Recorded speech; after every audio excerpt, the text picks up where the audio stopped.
I'd originally said to Jeremy, what I really want to do though, is I want to do this late at night.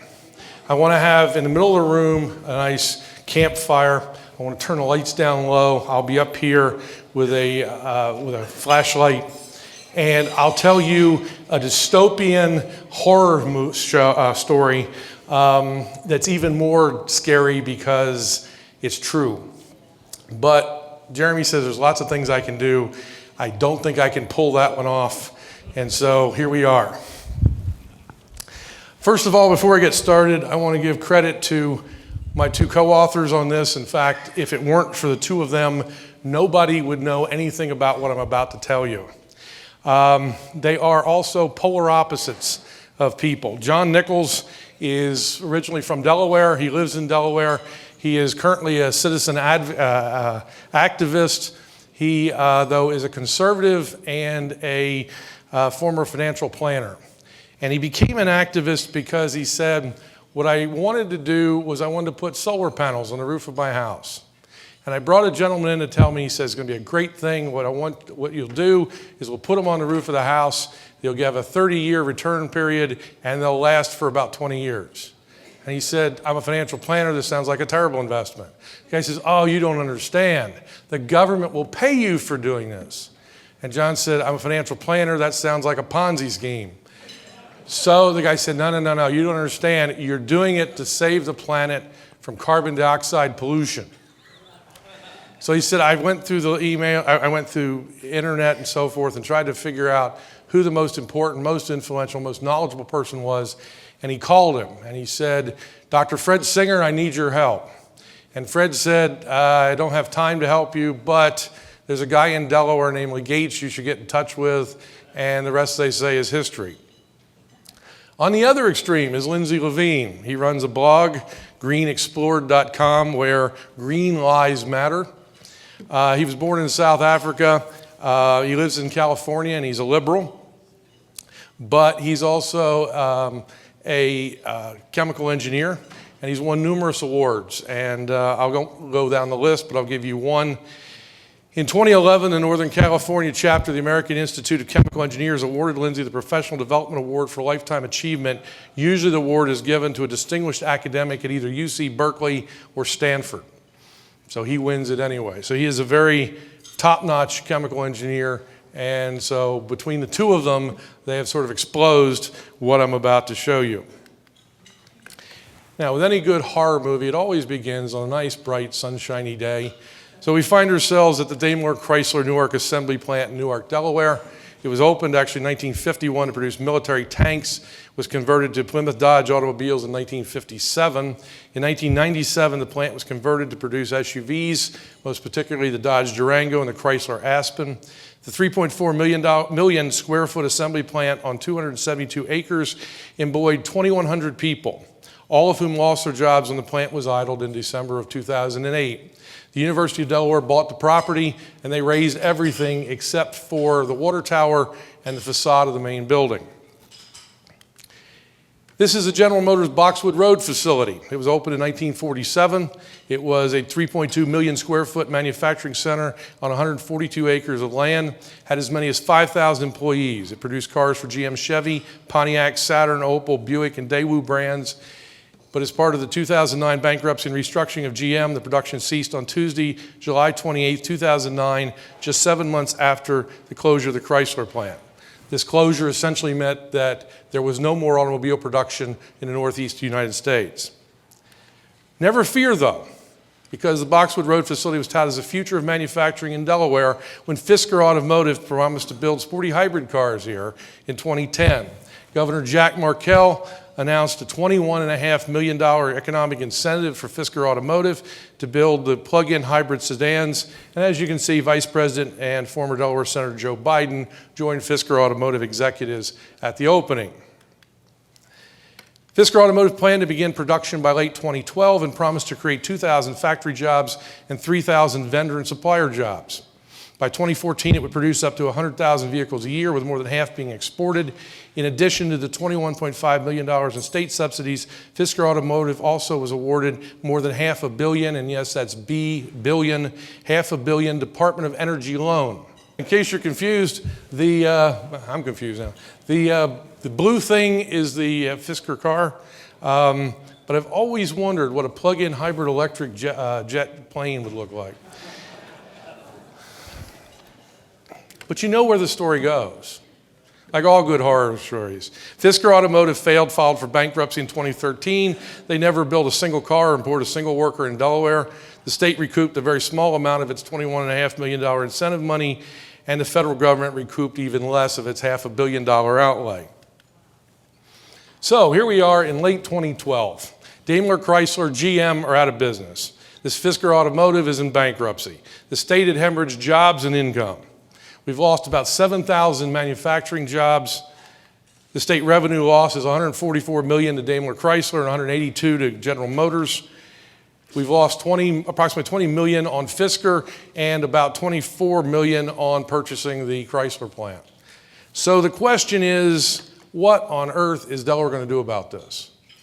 Fortunately, we are a blue state, and we understand that it takes progressive views to be able to bring jobs to Delaware. What you do, of course, is you pick a winner, and then you lavish upon them money and incentives to get them to come.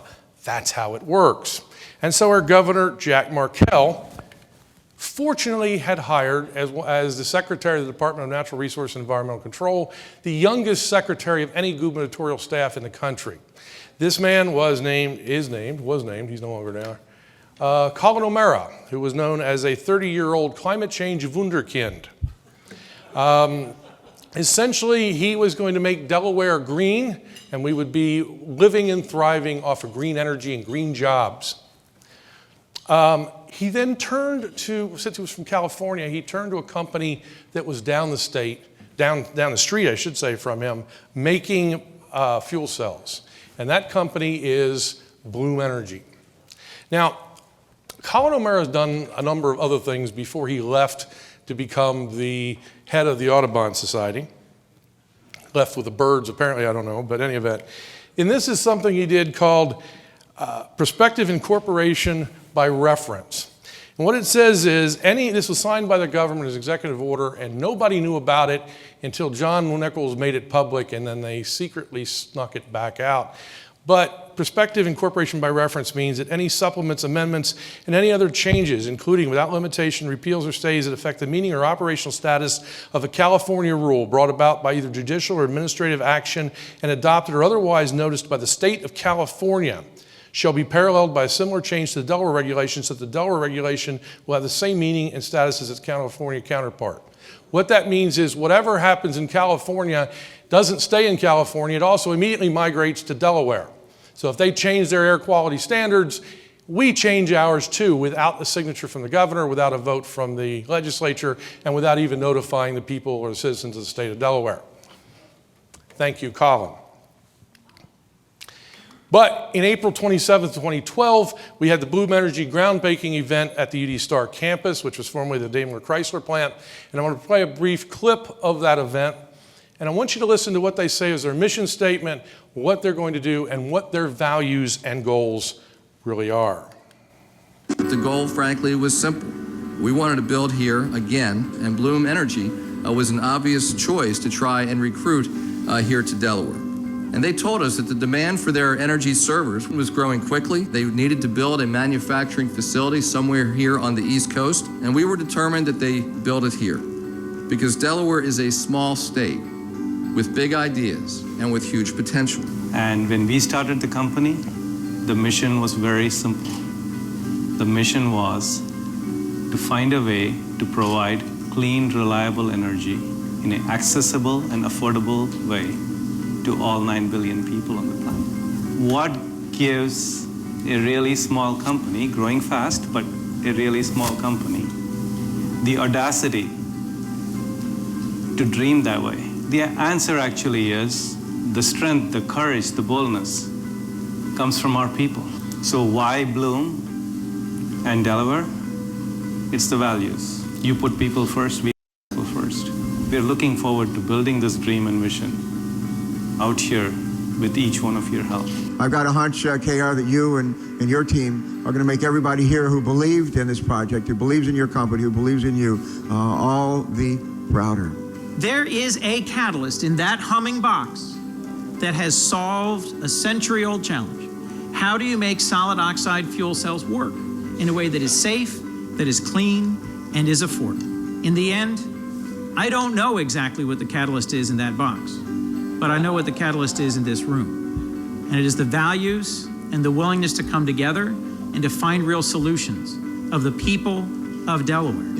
And the kind of jobs we're going to create here are clean, enjoyable, efficient, and the kind of environment they're going to work in is the same thing. And we intend for this plant back here to be about the people. And we intend to, at the same time that we can promote the people, we can develop a system that creates world-class manufacturing that everyone will be able to recognize right here. 3, 2, 1, go!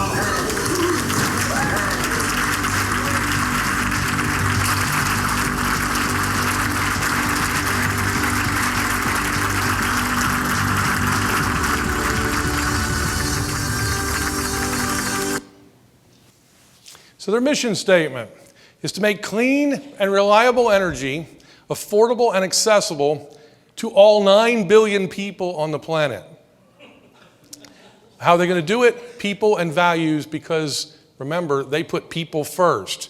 And if we go back to the COO, Gary Convis, he said, jobs and a working environment will be clean, enjoyable, and efficient. Remember all this. So on October 16th, 2013, Bloom Energy facility finally opens, and there it is.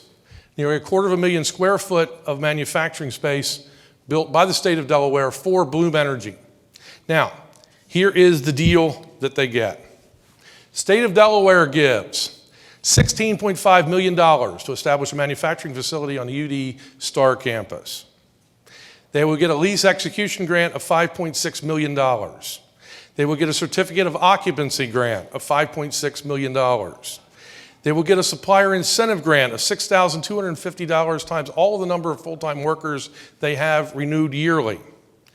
They will get a capital expenditure grant initially of $750,000 plus eventually $25 million. The surcharge for what they are guaranteed to get is guaranteed for 21 years. And the rent on the facility, $1 a year for 21 years. Okay, what do we get? We will get that Bloom Energy will establish a manufacturing facility on our campus. Bloom Energy will spend at least $50 million renovating the facility, of our money, of course. They will employ 300 full-time workers by September 30th, 2014. They will employ 600 full-time workers by September 30th of 2015. They will employ 900 full-time workers by September 30th of 2016. And they will continue to employ 900 full-time workers until September 30th, 2023. Now, if you're doing the math, stop it. Remember, we've hemorrhaged 7,000 jobs. They're promising to reestablish 900. We're going to need 7 more of these sweetheart deals to make up all the missing jobs. That's why I say, don't bring up math. It's not going to make sense. It's only going to make you bad. But if you realize what they get, $6,250, they're getting $36 million a year off of just simply the employees. And that is recurring every year on out to 2033 with a 21-year lifespan of the deal. What is a fuel cell? Many of you may not know what a fuel cell is, but I'll let Bloom Energy tell us. A solid oxide fuel cell is a high-temperature fuel cell. At high temperature, warmed air enters the cathode side of the fuel cell and steam mixes with fuel to produce reformed fuel, which enters on the anode side. Next, the chemical reaction begins in the fuel cell. As the reformed fuel crosses the anode, it attracts oxygen ions from the cathode. The oxygen ions combine with the reformed fuel to produce electricity, water, and small amounts of carbon dioxide. Now, the interesting thing is the bill also includes essentially a poison pill condition. You cannot repeal this bill because otherwise Bloom would be guaranteed all of its subsidies payable immediately over the 21-year lifespan. Now, I've objected to this. How can you put in a bill that says this bill may not be repealed? Because if you repeal the bill, don't you also repeal the codicil? Therefore, it's all gone away. But you can see they're thinking from a lawyer standpoint down the line that if you would ever want to repeal it, Bloom Energy would have case to sue the state and get lots of money. So it's just better to keep going than it is to pull back. The other interesting thing you can read up there, I can't quite see it here, but it says, state law amendments, the Renewable Energy Portfolio Standards, or REPSA. This will allow energy output from Delaware manufactured fuel cells to be considered a resource eligible to fulfill a portion of the Delaware Public Service Commission electric utilities obligation under REPSA. What that means is that 39% of the money allocated for wind and solar was reallocated to subsidize Bloom's electricity production, which, as you already saw, utilizes natural gas. So here's the kicker. Fossil fuels now are considered alternative energy, but only in the state of Delaware and only if consumed in a Bloom Energy fuel cell. Now you might be saying, well, this is okay because we're all fossil fuels. Wait till I get there.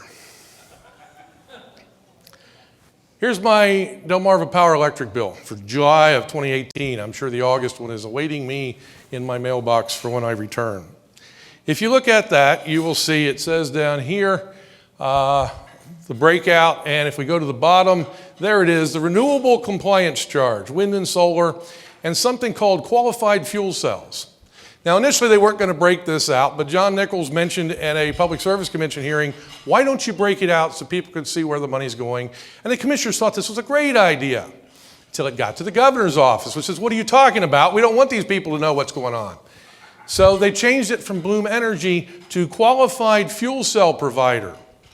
There is only one qualified fuel cell provider in the state of Delaware, and you now know who that is. So if you buy a General Electric fuel cell, it's not qualified. So that really should say Bloom Energy kickback, but that would be too obvious. But there's something more important on this. You'll notice that is under what is called the delivery charge, not the supply charge. If you stop and think about it for a minute, what is Bloom Energy doing? They're supplying electricity. They're not involved in getting energy from point A to point B. They're providing energy to the grid. So why isn't that over there on the supply charge? Why is it over here on the delivery charge? I asked that question. I was told you don't understand. If it's on the supply charge, what that means is commercial vendors can opt out. And so if that were the case, then my qualified fuel center charge would not be $3.93. It would be somewhere in the order of $40 or $50. Because all residential people would be responsible for paying the entire freight of Bloom.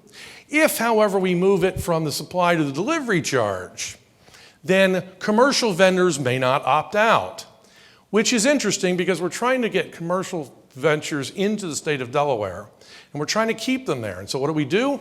We select Bloom Energy, and then we set up the deal so that essentially any other business in the state has to pay more money to keep Bloom Energy here. It's counterproductive. But then again, we're a blue state, and that's the way life is supposed to be. When the governor was asked about it, his comment was, the surcharge is paying for electricity creating in Delaware as opposed to sending it elsewhere. This allows the state to achieve its goal of having 25% of energy come from alternative sources by 2025. Either we give the money to Bloom Energy or to an out-of-state wind or solar company that would not have created any jobs in Delaware. How about giving it back to the people that earned it to begin with? Oh, that's right, we're a blue state. That's not what happens. So, how's this deal work out? Is this a good deal that became good? Is it a good deal that went wrong? Is it a bad deal that went horribly wrong? Well, let's see. You remember, Bloom Energy promised 900 full-time jobs. It's all about the people. On October 29th, 2016, they should have had 900 full-time jobs employed for 1 month. How many people do you think they had employed? 277. Not even a third. As of this summer, June 12th, Bloom Energy still had 277 employees. Well, let's go to the chief marketing officer, who said, look, there's no perfect science of forecasting how many employee numbers years into the future. At some point, yeah, we'll probably have 900 employees, but I'm not going to put a time frame on it. I'm sorry, Matt, you did put a time frame on it. Your company agreed to have 900 by 3 years. Oh, well. Well, let's compare fuel cells to state-of-the-art natural gas plants, shall we? First of all, if you're worried about carbon dioxide per megawatt hour, fuel cell produces 884 pounds of CO2 versus natural gas plant, which produces 730 pounds of CO2. But we're using fuel cells for our renewable energy REPSA surcharge. Makes no sense. But the energy is cheaper, right? Well, no, actually it's 3 times more expensive to get it. It's not cheaper. Remember the job was to get cheap, affordable energy to all 9 billion people on the planet? And it's going to cost us in Delaware 3 times as much as it would per megawatt hour than if we used a standard natural gas plant. From 2013 to 2018, ratepayers like me have paid $200 million. To date, the total take by Bloom Energy from the state has been somewhere in the order of $300 million. Not bad if you can get it. Efficiency.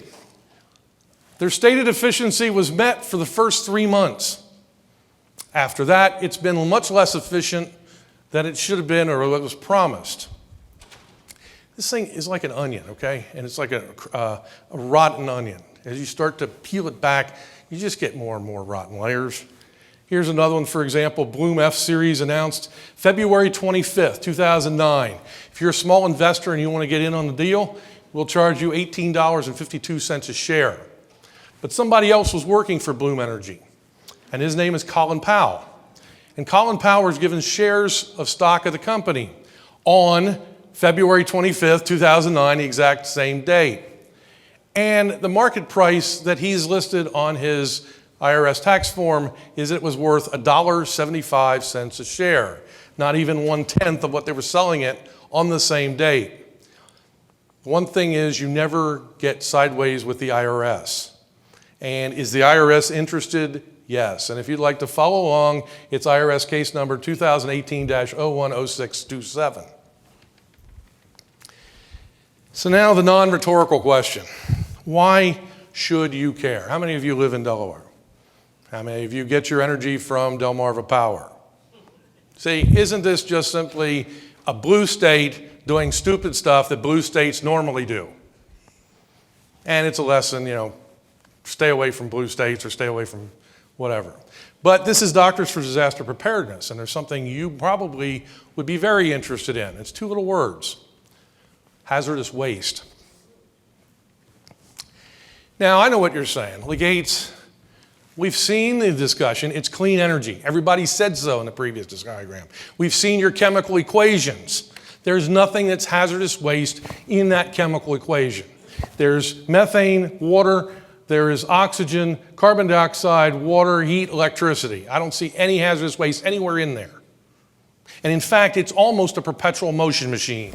Because if you take water as the output, you can put that back in. You can take the heat to heat the oxygen that's needed from the system. The electricity comes off, the carbon dioxide comes off. As long as you can keep a methane stream coming, you're going to get carbon dioxide, a little bit, of course, and electricity. It just keeps running. And so therefore, as Bloom Energy says, we neither use nor produce hazardous waste, which is technically correct if you parse what the meaning of the word is. Because most of you understand that there is no such thing as a pure supply of methane. And the reason is, first of all, methane is a colorless, odorless, tasteless gas. And if methane didn't have a mixture of something called mercaptan, the first time you'd realize that there is a methane gas leak would be when you hear the big boom. So we put mercaptan in so it has an odor, so you can tell if it too is leaking.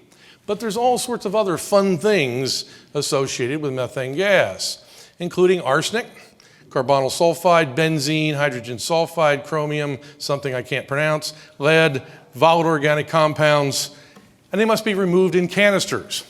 Now, as Lindsay found, one of the early people working with Bloom Energy said they weren't aware of this. So what they would do every once in a while, the canister would become full of stuff. So they'd open the canisters up, they would go in, and all the solid particles they'd just sweep away, and they'd take the thing and spray them off with water, put them back in, and start them up again. It's all about the people, remember. But nevertheless, you see in Bloom Energy's request for a permit, they stated that their process neither, quote, uses or produces hazardous waste. Think about the parsing of those words. Therefore, they were exempted by the state of Delaware from hazardous waste rules. Consequently, they put 135 boxes producing 27 megawatts of electricity at 1593 River Road in Delaware City. There's a significant thing about this location, is it's sited in the Delaware coastal zone. Back in 1971, the governor was Russell Peterson. When he stepped down as governor, he became the president of the Audubon Society. I have no idea why people in Delaware go to the Audubon Society, but anyway, that's what happened.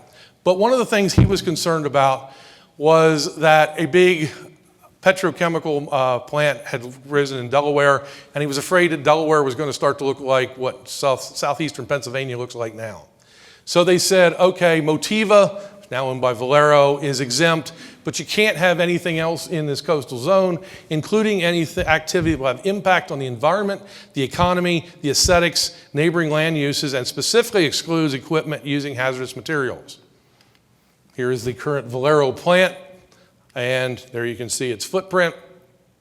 And there you can see the Bloom boxes sitting on Bloom's Red Line facility, and that's how close it is to the Delaware River, which is right there on the right. So yeah, it's in the coastal zone. Since it's in the coastal zone, and John Nichols lives in Delaware, and John Nichols is a longtime fisherman, hunter, so forth, he decided, I'm going to sue Colin O'Mara and the state of Delaware. So he went to a number of environmental organizations, figuring they would be up in arms. And they were, but they said, we want to have nothing to do with you. And as the head of the Sierra Club said, look, sometimes it's better to maintain your seat at the table than to become part of the meal. In other words, we're getting money from the state government. We don't want to put that in jeopardy. So as long as they're giving us money, maybe we should stay away from the lawsuit. Okay, fine. So they did. The hearing comes up. It lasts for 8 hours. It is a mammoth hearing. A number of things come up. For example, Bloom General Manager notes that sulfur is poisonous to the electrochemical process, so we remove it.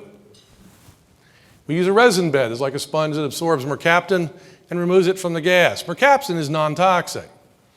But John Nichols specifically said, yeah, but what about the hydrogen sulfide? To which the Bloom General Manager replied, hydrogen sulfide? What hydrogen sulfide?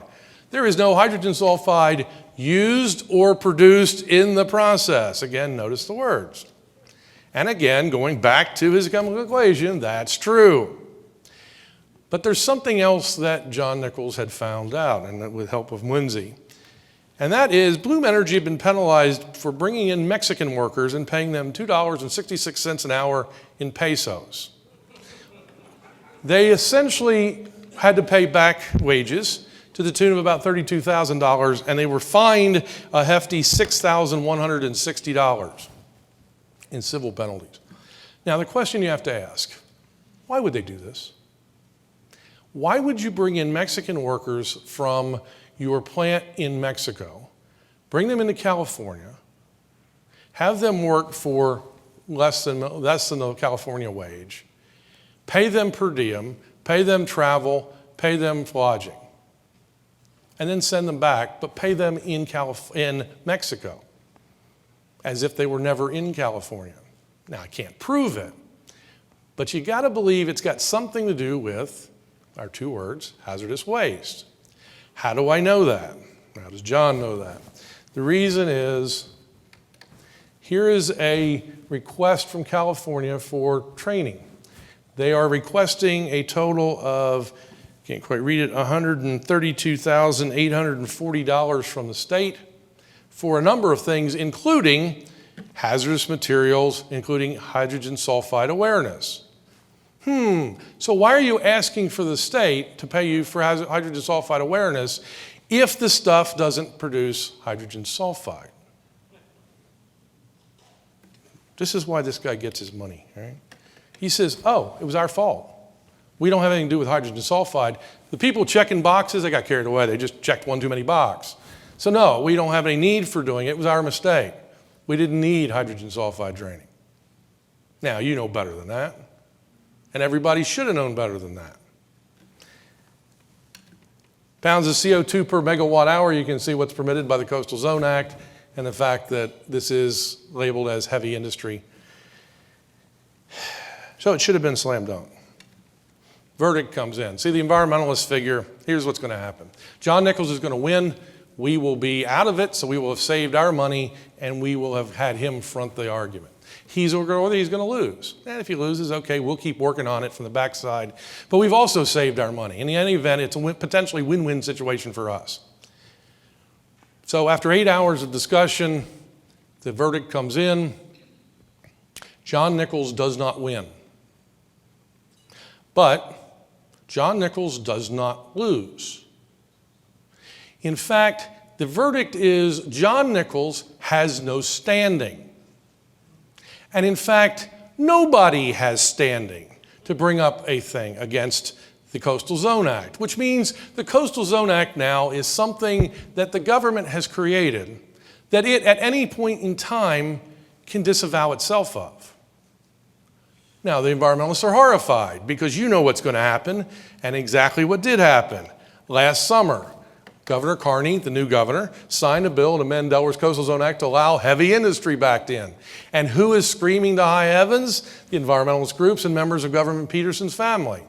But I'm sorry, you don't have standing. We can do what we please, and away we go. Here's something else. DNREC issues code red for poor air quality. We're always concerned in Newcastle County about poor air quality. Poor air quality comes from a number of things you're probably aware, from sunlight acting on nitrogen oxides and volatile organic compounds to produce low-level ozone gas. You would definitely never want to cite, something that produced lots of volatile organic compounds in a residential area. Particularly Bloom Energy fuel cells, because they produce 90 times more volatile organic compounds per day than a state-of-the-art natural gas plant. So where is the other Bloom Energy site located? It's the Brookside facility, located in the Brookside neighborhood of Newark. And if you can't find it, I'll zoom in. It's right down there. So there you can see the Bloom boxes. Interesting, huh? As of this week, the Brookdale facility has lost 13% of capacity. The Red Lion facility has lost 11% of capacity. Why are they not down? Why are they down, I should say? Because they have Bloom boxes awaiting parts. What do you mean parts? You've literally got a manufacturing facility down the street. In fact, that Bloom facility at Brookdale, or should I say Brookdale, it's Brookside. Brookside is on Route 4. You come out on Route 4, you arrive 1.5 miles, Bloom Energy's on your right. You'd assume they could make enough parts and transport it down the street to keep these things running. Apparently not. Something else happened this summer that's a game changer. I hate using that phrase, but it's changing the game. So, June 12th, 2018, Bloom files to become a public company. Yes, you too can be part owner of Bloom Energy. So to do that, they have to file through the SEC, Securities and Exchange Commission. And now they have to release all sorts of insider information. So what do they say? It says, I have to read from over here. We are subject to various environmental laws and regulations which could impose substantial costs and cease delays in building and manufacturing facilities. If in the future contamination is discovered at properties formerly owned or operated by us or owned or operated by us, or properties to which hazardous substances were sent by us, it could result. What do you mean in which hazardous substances were sent by this? Everything you've been saying is you're clean energy, no hazardous material anywhere, no hydrogen sulfide, nothing. But you can't say that to the SEC because they'll know better. In fact, it goes on to say our energy servers, like other fuel cell technology-based products of which we are aware, produce small amounts of hazardous waste and air pollutants, and we seek to ensure that they're handled in accordance with applicable regulatory standards. For example, natural gas contains benzene, and natural gas contains hexavalent chromium. Yes, thank you. We already knew this. But you keep telling the state you're clean energy. You produce no hazardous waste. You go to the risk factors. This is fun. Look at only two. One says, we have incurred significant losses in the past, and we do not expect to be profitable for the foreseeable future. That's something you want to jump in and invest in right now. I know, I'm holding you back because, yeah, you'd be running out to make bids. Here's another one. Our business currently depends on the availability of rebates, tax credits, and other tax benefits, and other financial incentives. The reduction, modification, or elimination of government economic incentives could cause our revenue to decline and harm our financial results. Yeah, we still need money from the government to remain viable. So they go public. And then MarketWatch has this article where chief executives of Bloom Energy's post-IPO comments to MarketWatch had to be officially disavowed to the SEC. In other words, either he doesn't know what he's talking about, or he's openly lying to MarketWatch, not realizing that what he says could be picked up by the SEC. Well, you'll notice, as of Wednesday of last week, Bloom Energy stock is on the rise. Yeah, like I said, you can get in on it if you'd like. We'll have to wait and see how the investors treat it. Interesting things you sometimes get from FOIA. Here is from regional RCRA directors. RCRA is the Resource Conservation and Recovery Act. It says essentially what we do is once the canisters are disconnected from the fuel cell itself, it has to be treated as hazardous waste and it's subject to RCRA regulations. So what is Bloom Energy doing? As of August 7th of this year, they have signed Aiken, Gump, Strauss, Howard, Feld, and Ryan Thompson, former Chief of Staff to Senator Imhoff, to lobby for issues related to the regulation of fuel cells under RCRA. Let's change the rules. Please be advised, this is EPA, please be advised some documents we have submitted to the region are under the claim of confidential business information. Yeah, we'll turn over to EPA what we're supposed to turn over, but we're going to contend they're confidential business information you have no right to look at. It's all a shell game. So, here's what we have. This is a manifest for, how does it say, hazardous waste manifest. You'll notice the one on the left comes from Newark, Delaware, so it's the Brookside site. The one on the right is the Delaware City site. You'll notice both of them are from benzene, and both of them have benzene-contained substances headed to Albuquerque, New Mexico. And the date on these is July 10th, 2017. So John Nichols says, well, why don't I just ask DENREC to get all of the manifests? So he sends to DENREC, and they say there are no manifests. Particularly, I understand you have asked why DENREC does not have any manifests from all of 2017 and 2018. The lack of manifests implies they have not generated any hazardous waste that required disposal during that period. Well, yeah, they have manifests. You just saw two of them right there.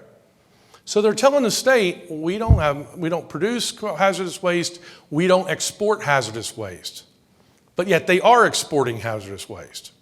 And the question is, if they're leaving Delaware without a hazardous waste notification and treatment, and they're arriving at Albuquerque with the notification that they are hazardous waste, where does the truck pull off the side of the road and change the signs on the side and notify people that yes, in fact, this is hazardous waste transport? I don't know where that is, but Delaware seems to be involved. I'm a native Delawarean, and I hate to show you this kind of stuff, but here was a young Republican meeting this past week in Sussex County, Delaware. Here's a candidate for Sussex County Council. Remember, he's a Republican now. And one of the young Republicans asked him, said, you mentioned you want to use taxpayer money to do Keynesian economics. My question is, how will your proposal not end up like Bloom Energy? And the answer, he said, is, wow, what a great question. I would spend $10 if it meant we would get $2, as it's better than getting nothing. All right, we are here in a casino. Let me ask you, would it be better for you to take $10 and go to the nearest slot machine, spend the $10 and win 2, than to keep it in your pocket and win nothing? Now, let me ask you a question. Suppose it's not your $10. Suppose it's the taxpayer's $10. Does that make a difference? At the end of the meeting, one of the last things he said was, I'm not here for you, I'm here for the county. Yeah, well, hopefully you're not going to get elected. I don't care who you're running against. All right. Now, I know what another thing you're thinking. This is a job for the Attorney General. Where is the Attorney General? Now, the Attorney General that was under all this was Beau Biden. And as you're probably aware, Beau Biden was Joe Biden's son. He unfortunately died at age 46 due to brain cancer. He was followed by Attorney General Matthew Dehn. Matthew Dehn has said he has no intentions of ever investigating this. Why do you think that's the case? Because as it turns out, in Governor Jack Markell's administration, he had a different title. He was Lieutenant Governor Matt Dehn. So if he were to investigate this as the Attorney General, he would be investigating his own administration. And that's not going to ever produce any kind of viable results. Why is the fight in Delaware so important? Well, in part, it's because in the S1 filing, Bloom Energy indicated that 53% of their total revenue came from 2 sources, one, the Southern Company, and the other, Delmarva Power. In particular, if the Delmarva Power Bloom Energy sweetheart deal goes away, Bloom Energy stands to lose nearly a quarter of its revenue, and that would most likely kill the company, which it may be dead anyway, but we'll see. So our takeaway messages. Instead of being efficient, green, and affordable, Bloom Energy fuel cells emit more pollution, and the electricity they generate costs more than 3 times as much as a state-of-the-art combined cycle natural gas plant. Moreover, they're being used as part of the regional greenhouse gas initiative in Delaware, but they produce more carbon dioxide than regular natural gas. Instead of being clean and free of hazardous waste, Bloom Energy has lied about the hazardous waste they produce in their fuel cells. They continue to lie, and they're aided and abetted by the state of Delaware about how the hazardous waste is treated and even to where it's shipped. Shipping hazardous waste around the country without proper documentation is a fundamental health concern to all citizens, but most importantly to first responders. What happens if one of these trucks wrecks and all of a sudden you show up, you're a fireman or so forth, you show up on site not knowing that this is all hazardous waste in the back? How can you help? Lindsay is running a campaign on change.org. Just remember the URL at the top, which you never remember. So what you do is go to a simple browser and search for change.org, Bloom and Energy. And it should give you that long thing at the top as a directive. Please sign. We were trying to end the Bloom surcharge of $100,000 a day paid by tax ratepayers in Delaware to Bloom Energy. This is all a sham, always has been a sham, was a bad deal at the beginning, and has become a horror story therein. And again, 3 people get credit for much of this. As I said, Lindsay Levine, John Nichols, and somebody I forgot to mention up front, which is Paul Dreesen, who's been working with both of them to try to get this information in places like Town Hall, the Washington Times, and other places, so that people are aware just exactly what's happening in terms of this. Hopefully I can answer some questions. The people that really can answer the questions aren't here, Lindsay and John. Maybe if I can't and Paul can, he can help us. Otherwise, thank you for your attention, and I'm sorry for scaring you this morning, but sometimes you have to be scared to learn something. Thank you.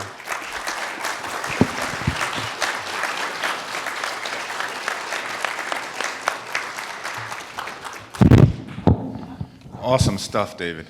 Hey, when you and I talked about the subject earlier, and you didn't tip your hand, so that was really good. But one other thing I encourage you to take a look at, and Willie, you'd be very interested in this as well. Another byproduct that is very common in natural gas that is scrubbed out, and I've always wondered about the efficiency of it being scrubbed out, is mercury. When you produce natural gas in very, very deep fields in the earth, you generate a phase behavior at high temperatures and pressures, tremendous amount of mercury comes out. I've had to abandon wells that were overproducing mercury and contaminating entire production systems and flow line networks. Bring mercury into the equation, that may even add to the obvious thing. Oh, I think the public generally sees mercury as like, oh, that's like the ace in the hole of hazardous waste. It may not be there, but I'd at least ask a few questions, and that could really add to your quiver there. I appreciate it. Thank you. Yeah, a couple of things. You also mentioned something called hexavalent chromium. That's also called chromium-6, which I mentioned yesterday. And chromium-6 has become the boogeyman for a lot of the environmentalist causes in recent years.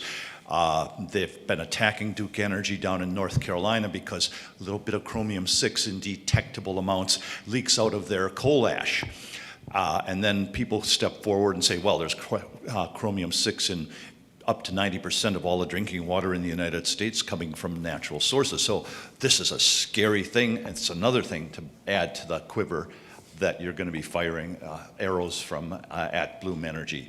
You mentioned the jobs that they did not create. My understanding is that Bloom Energy paid a huge penalty premium to the state of Delaware to make up for those lost jobs. Yes, because they're normally given the money up front for the 900, and since they're not given the 900, they got to give the difference back. But in exchange for giving back $1 million a year for the lost jobs, they're getting how many million a year from the state? They're getting $100,000 a day from ratepayers alone. So they're coming out like bandits no matter how they cut it. Last thing is, if you've got those hazardous wastes and there are manifests for them leaving the state and going to Albuquerque, that's crossing state lines. And it sounds to me like that brings in EPA and the FBI. There are some other things, federal agencies. there's some things I'm not allowed to say at this meeting, but let me just say that, yes, we know. Okay. And yes, maybe I should say it, yes, they know.